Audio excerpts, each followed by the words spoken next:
Pushkin.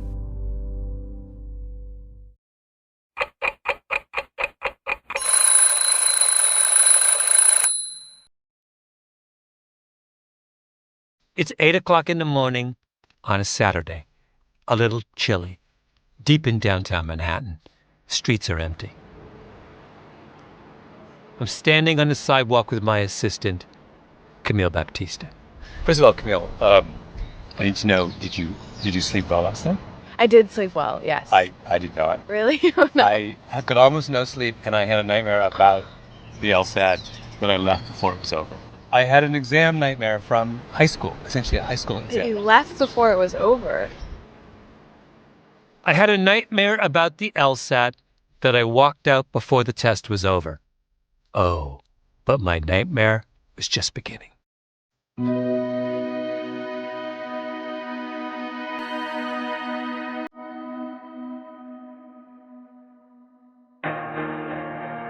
This is Malcolm Gladwell. I'm back with Season 4 of Revisionist History, my podcast about things overlooked and misunderstood.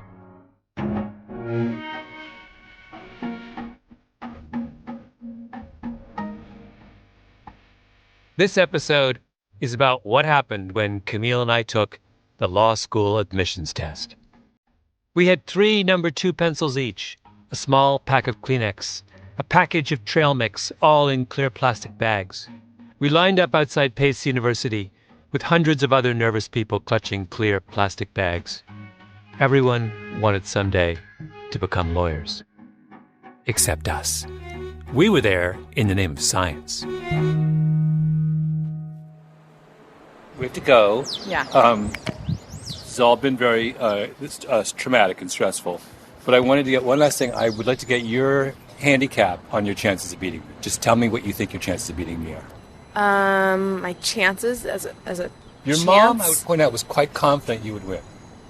My mom is confident in me no matter what, which is very nice, but, maybe unrealistic. I don't know, 50-50?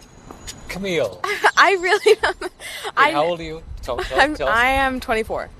Okay, I won't even tell you how old I am, but it is a large multiple of your age. I know, but I don't think it has to do with age. I think it has to do with reading ability. And you read nonstop 24 hours a day. I've been in cognitive decline for 30 years.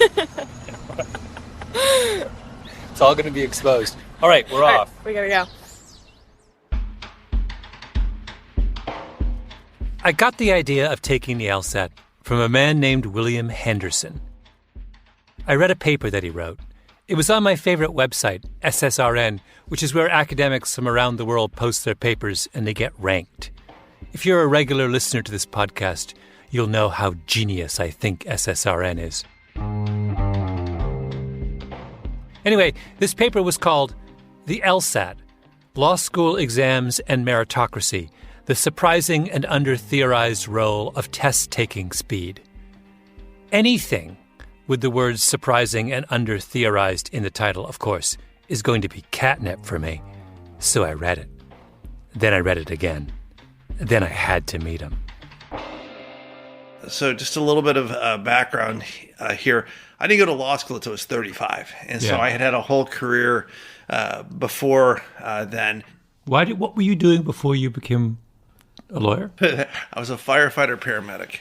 I was a union rep for a suburban Cleveland fire department. I did that for 9 years. And as I kid people, and remember I'm kidding, as I went to law school because of those bastard management attorneys.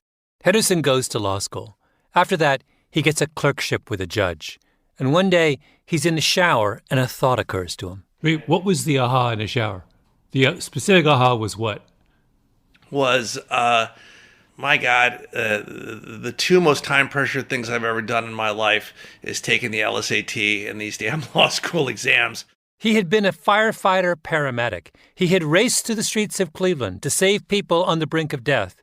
And the most time pressure he'd ever felt was taking the LSAT to get into law school and then taking the exams once he got there. I can remember taking Cass Sunstein's elements exam my first year of law school. It was a 2-hour exam. Cass Sunstein used to teach at the University of Chicago, which is where Henderson went to law school. He's a genius. He asks the kind of questions that you can spend months, years thinking about. But his exam? 2 hours. That's all you got. The proctor said time, and everybody dropped their pencils, and there was this huge ugh. Everybody was like groaning that they didn't get more time to keep on working on Cass Sunstein's element exam. It was like 90 people who all dropped their pencil, and they're all exclaiming the desire for more time. That was a memorable experience. Now, I'm sure this is obvious to you, particularly if you're an American. You've been tested 1,000 times in your life. SAT, ACT, GRE, on. And every one of those standardized tests doesn't just test whether you can answer the question correctly. They test how quickly you can answer the question correctly. But I'm a Canadian. I've never taken a standardized test in my life. And as an outsider, I have to say, the whole system seems really weird. Why is quicker better? The LSAT is Exhibit A. It's the single most important thing that determines where you go to law school. Nothing else comes close. And what is it? It's around 125 questions divided among 5 sections. Analytical reasoning, reading comprehension, 2 sections on dissecting an argument, and 1 experimental section. Everything's multiple choice. You mark your answers with a pencil by filling in little bubbles on an answer sheet, like an IBM punch card. A perfect score is 180. And if you're a super go-getter, you cannot score below 175. Because then you can't get into Harvard. And if you can't get into Harvard, you're never going to get an offer from a big law firm or get a Supreme Court clerkship. Your life is over. Everything, the country club, the BMW, the multiple cases of 2,000 Chateau Lafite Rothschild, it hinges on those 5 sections. And how long do you get to spend on each of those 5 sections? 35 minutes. Not 40, not 50, not 55. And if you finish up one section early, you don't get to add that time to the next section. When we decide who is smart enough to be a lawyer, we use a stopwatch. So that was William Henderson's question. What does putting that 35-minute time limit on a cognitive test like the LSAT do? So I said to Camille, let's find out. And because we're both super competitive, the whole thing got very involved. The first thing I would like to do is to understand on a very, very granular level what time pressure means for the way people take the test, the strategies they use, the kinds of mistakes they make. Everyone told me that there was no way I could do well on the LSAT without getting some coaching. So I went to one of the top new educational technology startups in America, a company in New York called Noodle, started by John Katzman, who, before this, was one of the founders of the famous Princeton Review test prep company. I sat down with Katzman and 2 of his top people in a big loft building on Union Square in Manhattan. Katzman, Fritz Stewart, and Dan Edmonds. No, but I am very anxious. Other than pride.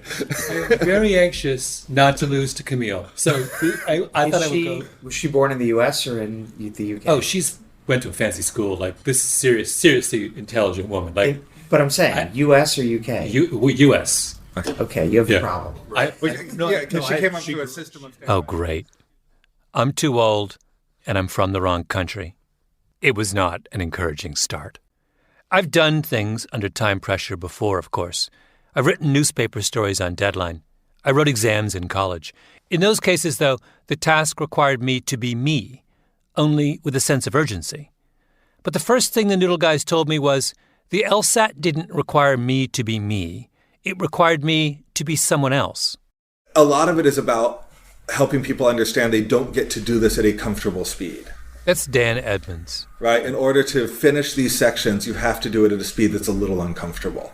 Which means you have to hone your instincts by the test rules, not by your rules.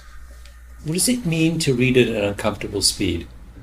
For me, it means that if there's something, like in a reading comprehension passage, if I hit a paragraph that I don't fully understand, I don't get to go back and reread it. I just kind of have to accept the parts that I understand and move on. The Noodle guys approach the LSAT like pathologists approach a cadaver. For me, I'm like, all right, I didn't get that, but if a question asks about it, I will go back. But it doesn't bother me as long as I understand the topic sentence of the paragraph and the overall thrust of the author's argument. If I miss a few details here and there, or even a chunk of the argument, I'm like, all right, fine, who cares? I'll go dig it out exactly when I need to.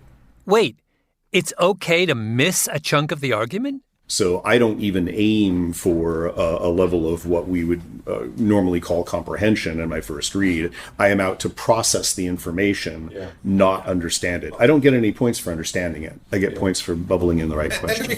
I imagine that when you read, there are lots of moments where you sort of, oh, that's an interesting point, and you sort of pause and you think and you let your mind meander a little bit. There's no meander time on the LSAT. There's no digression time. Meander and digression are my whole MO. That's what I do for a living. Where do you think this podcast comes from? So then John Katzman gave me a sample question. What I would have you do is read this, and then for each of these questions, tell me the two stupidest answers. Two stupidest? Yes. Okay. The two answer choices that you know are wrong. Whoa. This is one. That's what I'm saying. You can't read this on a podcast. No, I can't. The passage was 600 words. It seemed longer. I've just been told that I don't need to understand it. I don't need to comprehend it. It's okay if I miss chunks of it. In other words, I'm supposed to read it without reading it. And as I sit there, puzzling about this, the three of them debate right in front of me how long this reading without reading should take. John said a minute. Fritz said 3, tops. Dan said, it depends on the person who's reading. The only thing they all agreed on was that I had to hurry. Fly, get the bones of the argument, and now feel free to spend the time on the question itself. And again, all you're trying to do is tell me the two worst answers. Two worst answers. Why don't you time me on your phone? Sure. Just so, this is on page 142. Ready? All ready? Yep. Go. Okay. I read it out loud because I thought maybe that would help. Researcher. People who participate in opinion surveys often give answers they believe the opinion surveyor wants to hear.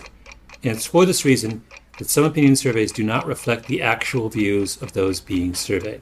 However, in well-constructed surveys, the questions are worded so as to provide respondents with no indication of which answers the surveyor might expect. After the passage, there were multiple sets of questions to test my understanding of what I had just not read. There were pages of them. So if a survey is well constructed, survey respondents' desire to meet surveyors' expectations has no effect on the survey's results. The reasoning in the researcher's argument is questionable in that the argument overlooks the possibility that. Then I'm going to say A and B are... Just cross them out and move on to the next one. Okay. Those are the worst. Not they're wrong. Yeah. They're the worst answers. The clock is ticking. Oh, this is such a brutal passage, John. You're cruel. Jesus. Bananas. What am I at, time-wise? This is what they meant when they talked about uncomfortable reading. I was being forced into a kind of altered, frenzied state. The word they used was breathless. You should be a little breathless, they said. I was breathless. I kept asking, how much time has passed? They'd tell me. My heart would accelerate. I started to panic. Okay. I have no idea what I did. Great. Timing on that, 7 minutes 20. So this section is how long? In minutes? 35 minutes. 35 minutes. And we just did 1, 2, 3, 4, 5, 6, 7 questions. You would have had, say, 10 minutes. Mm-hmm. Yeah. But I haven't picked any right answers yet. But you've done all the hard work. And that was 4.5? 7.5. 7.5. 7:20. So you're tight. Oh man, I'm toast. But no, you're not toast. Oh, I'm toast. We did another question. I was convinced the answer was B. It was C. I could feel Harvard slipping away. Great.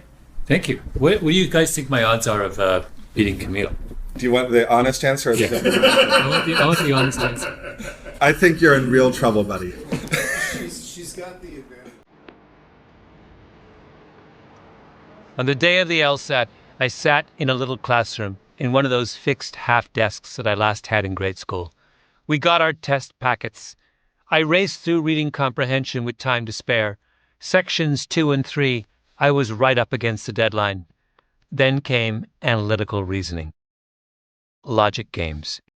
And I looked at the questions and what I had to figure out and realized that there was just no way I was going to finish in 35 minutes.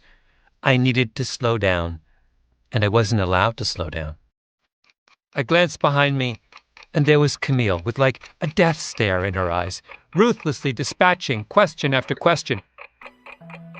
Then I looked around some more and saw all these kids half my age, beavering away, full of purpose, because all you Americans apparently accept as gospel this idea that the smart person is not the person who gets the right answer. The smart person is the person who gets the right answer the quickest. Mercifully, it ended.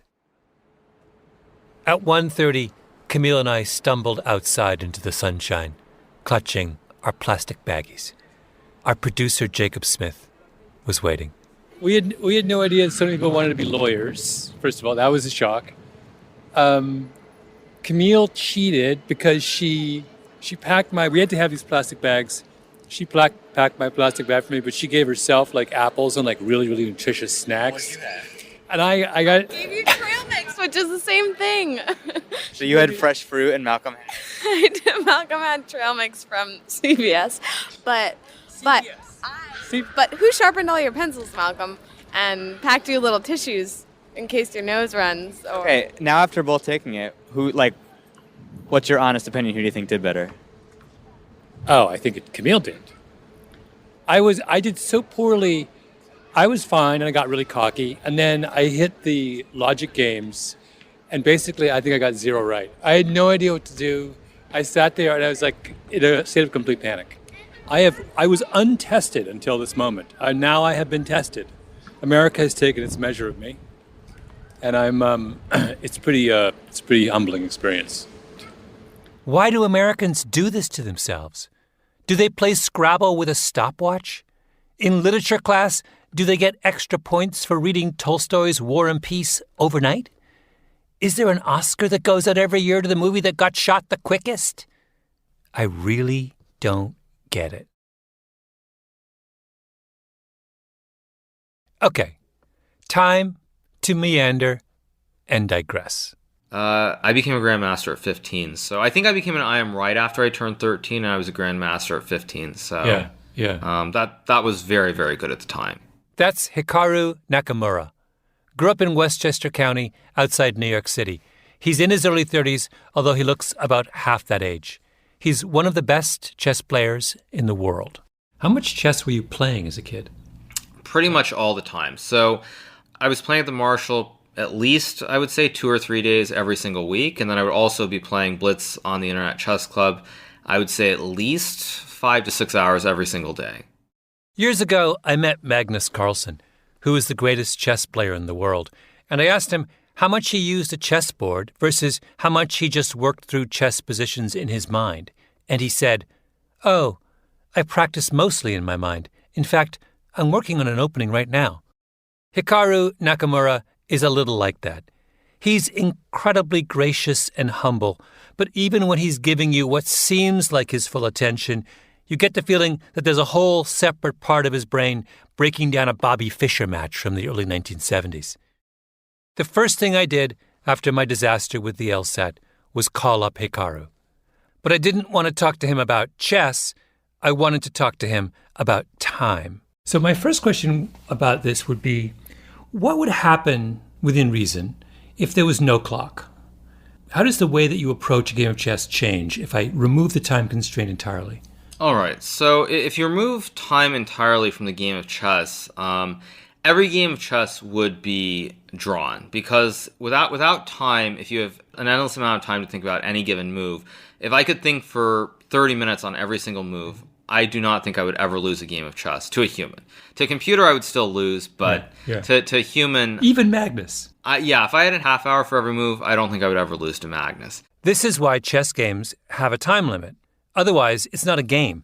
Tournaments would go on for months, and everyone would end up tied for first. It would be like Little League. Everyone would get a participation trophy. So there's classical chess, which is the kind played at the World Championships. Classical allots 90 minutes for the first 40 moves, then 30 minutes for the rest of the game. Winning at classical chess involves calculation, working through many possible scenarios before deciding on a move. Then there's blitz chess.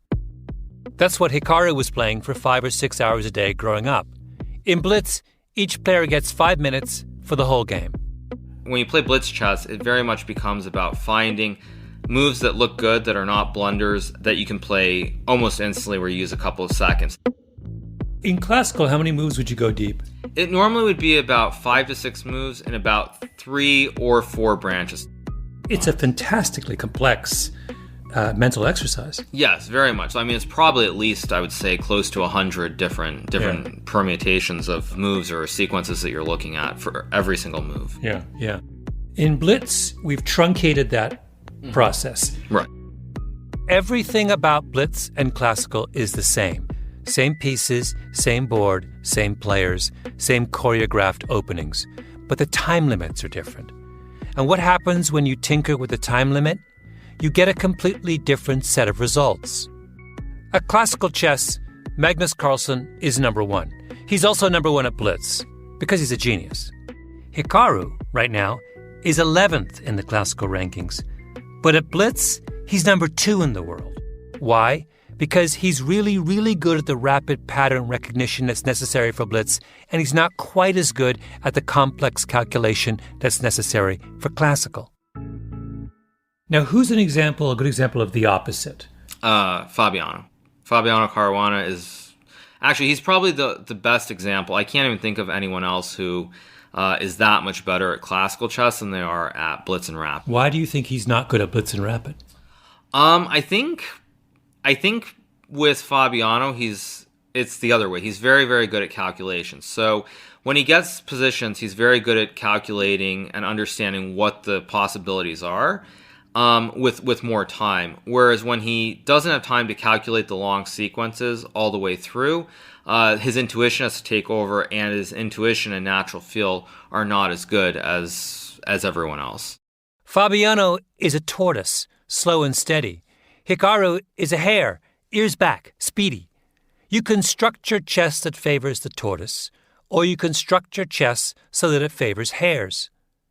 I think you can see where I'm going with this. If we had a blitz tournament for the World Championship, in 2 months, where would you put your odds of winning? I would put my odds of winning probably around 20%. I would say I'd put Magnus at about 60%. I'd put myself at 20%. So pretty good odds. Yes. So your world changes if just arbitrarily we decided that the standard for international tournament chess ought to be blitz. Yes, it would change. Yeah. You would make a lot more money. Probably, yes. Wait, there's a third variation. Bullet chess. In bullet, you get 1 minute for the whole game. And Hikaru is the king of bullet. Are you better than Magnus at bullet? At bullet, yes. At bullet, yes. Why now? So why wouldn't Magnus, if he's so serenely superior at all the other kinds of chess, why can't he beat you at bullet? In terms of the calculation, what he does is like the sort of, well, it's not an algorithm, but sort of the way that he fine tunes it or the way he thinks about it, I think it takes a little bit more time to come to the conclusions. What strikes me is that the chess hierarchy, the formal chess hierarchy, is an arbitrary function of the amount of time we have decided to spend on a chess match. Right? Yes. Like I said, I think you can see where I'm going with this. Hikaru is a hare, not a tortoise. And what is the LSAT? It is a test that rewards hares over tortoises, which means that if the LSAT ran the chess world, they would consider Hikaru the greatest chess player in the world. They would crown him champion over Magnus. LSAT logic is that the best player is the one who solves the hardest chess puzzles quickest, and that's Hikaru. But that's insane. Not even Hikaru thinks he's better at chess than Magnus. What Hikaru would say is that he's a different kind of chess player than Magnus. And I haven't even mentioned Puzzle Rush. It's an online game where you get a series of endgame chess positions, and you have to get to checkmate as often as possible in 5 minutes.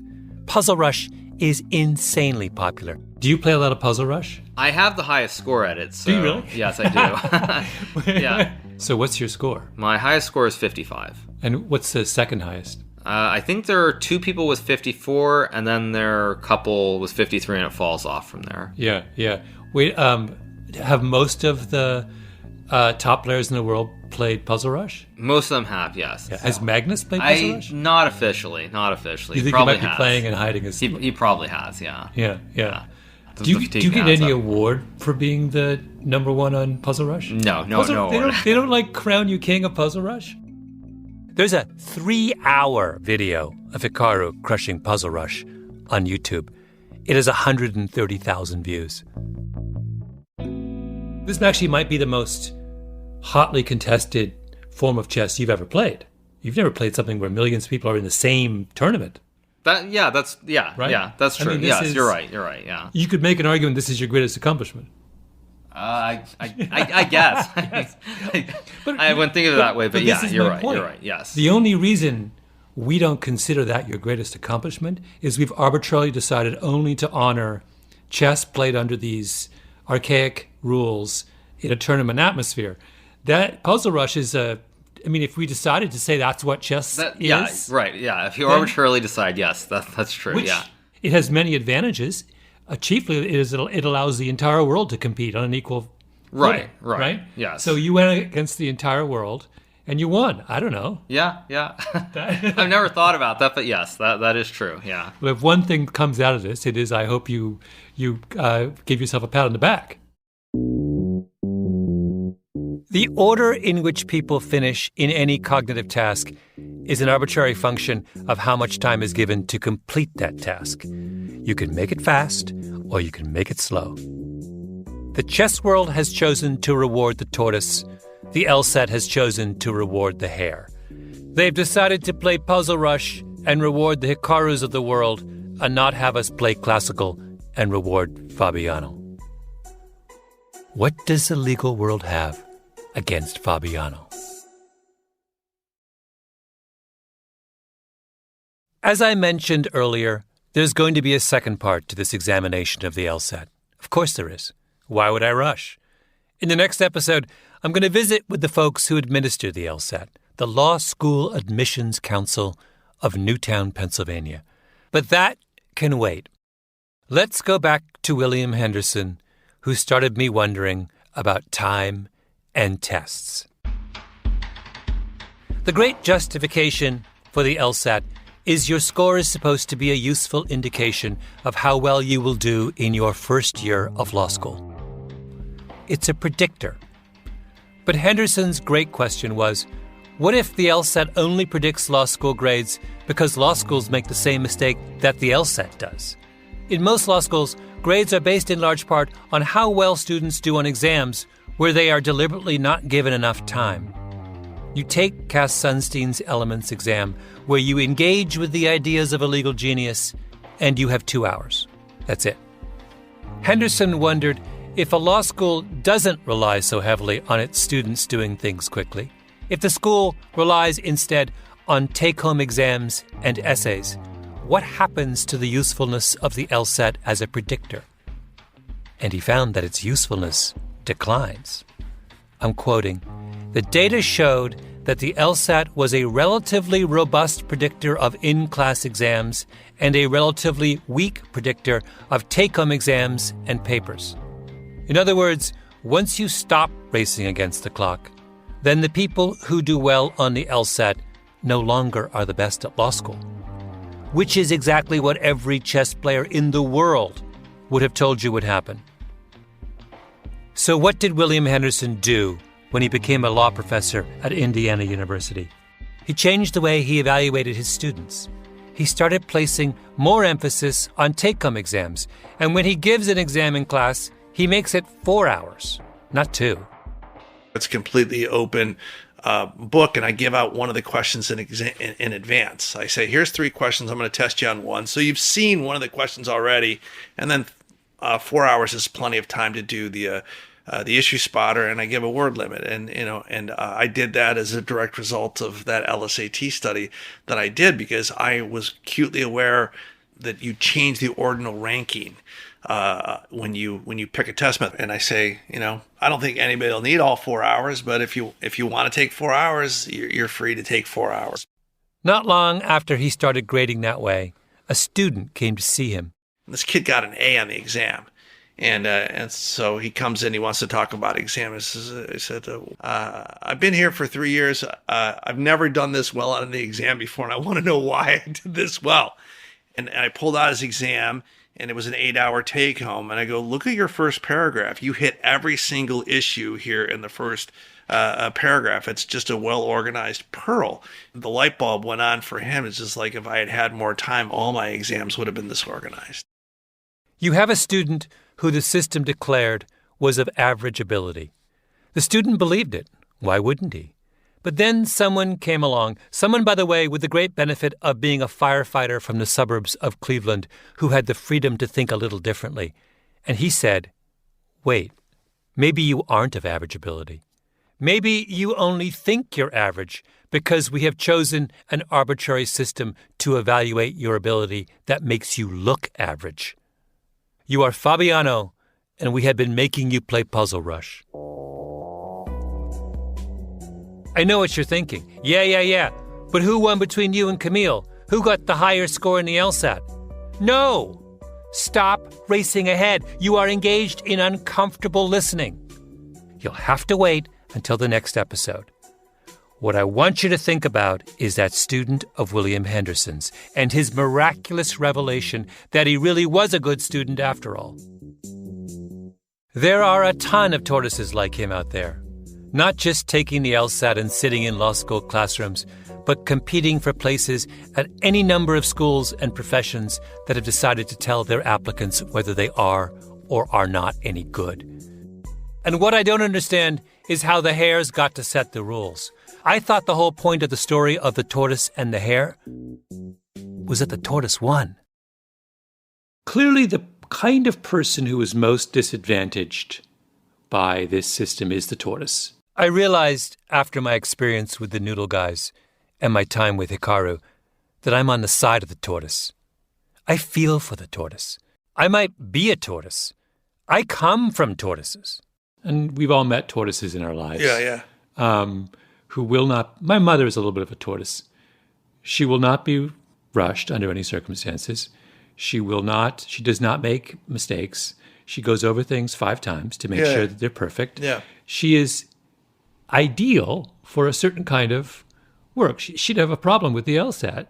She would say, why are you rushing me? And she would, and she wouldn't finish. And she would never guess. She can't guess. She's incapable of guessing. So my mom could never... The profession is putting up a barrier to my mom. You put a stopwatch on thinking. Whatever.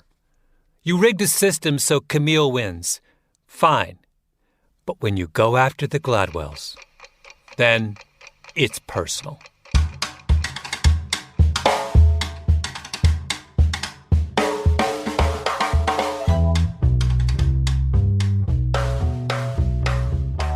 Revisionist History is produced by Mia Lobel and Jacob Smith with Camille Baptista. Our editor is Julia Barton. Flawn Williams is our engineer. Fact-checking by Beth Johnson. Original music by Luis Guerra. Special thanks to Carly Migliori, Heather Fain, Maggie Taylor, Maya Koenig, and Jacob Weisberg. Revisionist History is brought to you by Pushkin Industries. I'm Malcolm Gladwell. But Camille is like a smarty pants. She's going to do, don't you think? She's going to do amazingly well. Yes. Well, Camille has a natural, she naturally prepares and is naturally persistent and determined. So I think those things will really help her a lot. Should I be worried?